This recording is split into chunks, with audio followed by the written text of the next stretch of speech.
এই পুরো স্পেন মুসলমান 781 বছর পর্যন্ত শাসন করেছে। তারেক বিন জিহাদ যখন 711 খ্রিস্টাব্দে স্পেন বিজয় করেন, তখন পুরো স্পেন মুসলমান শাসন করতে পারে নাই, বিজয় করতে পারে নাই। উত্তর স্পেনে কিছু খ্রিস্টান রাজ্য ছিল, 5টা খ্রিস্টান রাজ্য ছিল। এগুলো ছাড়া পুরো স্পেন মুসলমান শাসন করেছে, দখল করেছে। এই মুসলমানের হাত থেকে কেন স্পেন চলে গেল? এখানে 5টি কারণ। প্রথম নম্বর কারণ হচ্ছে মুসলমানরা তারা নিজেদের মধ্যে ছোট ছোট রাজ্য ভাগ করে ফেলেছেন। তারা যে দলবদ্ধতা ছিল, ওই দলবদ্ধতা তারা ছেড়ে ফেলেছেন। মুসলমানদের ভিতরে ঐক্য ছিল না। তারা নিজেদের মধ্যে মালহামা, মারামারি সৃষ্টি করছে, হত্যা সৃষ্টি করছে। দ্বিতীয় নম্বর কারণ, মুসলমানরা নেতৃত্বে দুর্বল ছিল, তাদের নেতৃত্ব দেওয়ার মতো কেউ ছিল না। 3 নম্বর কারণ হচ্ছে মুসলমানরা অর্থনৈতিক এবং সামরিক শক্তি দিয়ে তারা দুর্বল হয়ে গিয়েছে। যখন তারা এই অবস্থা হয়ে গেল, তখন খ্রিস্টান যে রাজ্যগুলো ছিল উত্তর স্পেনে, তারা মুসলমানদের প্রতি আক্রমণ করার জন্য একটা বিশাল বড় এক পদক্ষেপ নিয়েছে এবং তারা আক্রমণ করেছে, তারা সফল হয়েছে।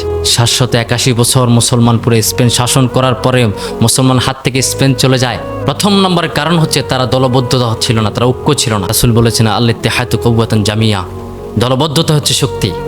আল্লাহ তাআলা কোরআনে বললেন ওয়ালতাকুম মিনকুম উম্মাতুন ইয়াদউনা ইলাল খাইর ইয়ামুরুনা বিল মা'রুফ ওয়া ইয়ানহাউনা আনিল মুনকার। তোমাদের মাঝে এমন একটি দল থাকা দরকার যারা মানুষদেরকে কল্যাণের পথে আহ্বান করবে এবং সত্যের পথে আহ্বান করবে, অসৎ কাজ থেকে মানুষদেরকে নিষেধ করবে। আমার এই বান্দাদের মধ্যে দল থাকা দরকার।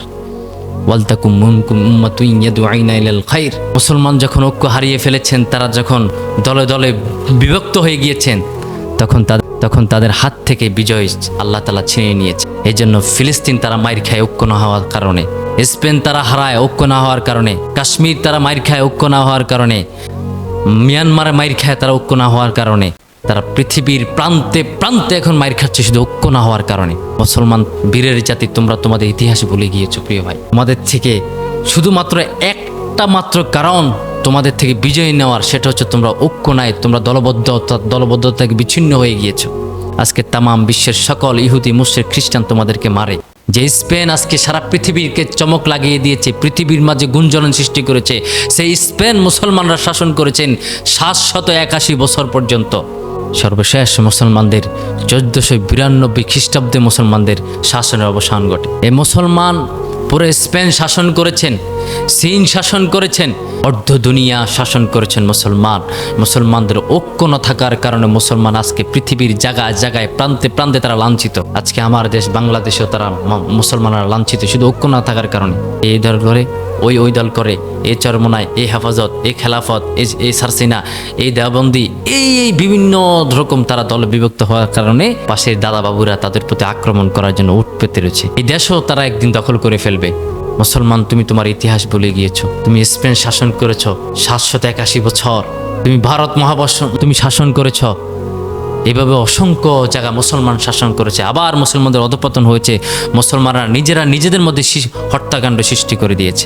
আল্লাহ তাআলা কোরআনে বললেন তোমরা পরস্পরের মাঝে বিভক্ত সৃষ্টি করো না, তোমরা পরস্পর মাঝে বিভেদ লিপ্ত হয়ে যেও না, তাহলে তোমরা দুর্বল হয়ে পড়বে, তোমাদের শক্তি বিলীন হয়ে যাবে। আল্লাহ তাআলা কোরআনে বললেন ওয়ালা তানাদাউ ফাতাফশালু ওয়া তাযহাবা রিহুকুম। তোমরা পরস্পরের মধ্যে বিভেদে লিপ্ত হয়েও না, তাহলে তোমরা দুর্বল হয়ে পড়ে যাবে এবং তোমাদের শক্তি বিলীন হয়ে যাবে। পরস্পরে বিভেদে লিপ্ত হওয়ার কারণেই মুসলমানদের অধঃপতন। আজকে এই ফিলিস্তিন, আজকে মুসলমানদের উপর এত অত্যাচার কেন? শুধুমাত্র মুসলমানরা ঐক্য নেই, তামাম বিশ্ব হাসে, ফিলিস্তিনকে মারে। স্পেন যখন বিজয় লাভ করলেন, আজকে মুসলমানের অধঃপতন একটা মাত্র কারণ, মুসলমান তার ইতিহাস ভুলে গিয়েছে। তোমাদের ইতিহাস যখন তোমরা ভুলে যাবে, তখন কাফের মুশরিকরা তোমাদের উপর অত্যাচার করবে। তোমরা বীরের জাতি, তোমরা সিংহের জাতি, তোমরা বিড়ালের জাতি নয়। আবার এই পৃথিবীতে মুসলমানরা শাসন করবে তখন, যখন মুসলমানরা দলবদ্ধ হবে, ঐক্য হবে ইনশাআল্লাহ।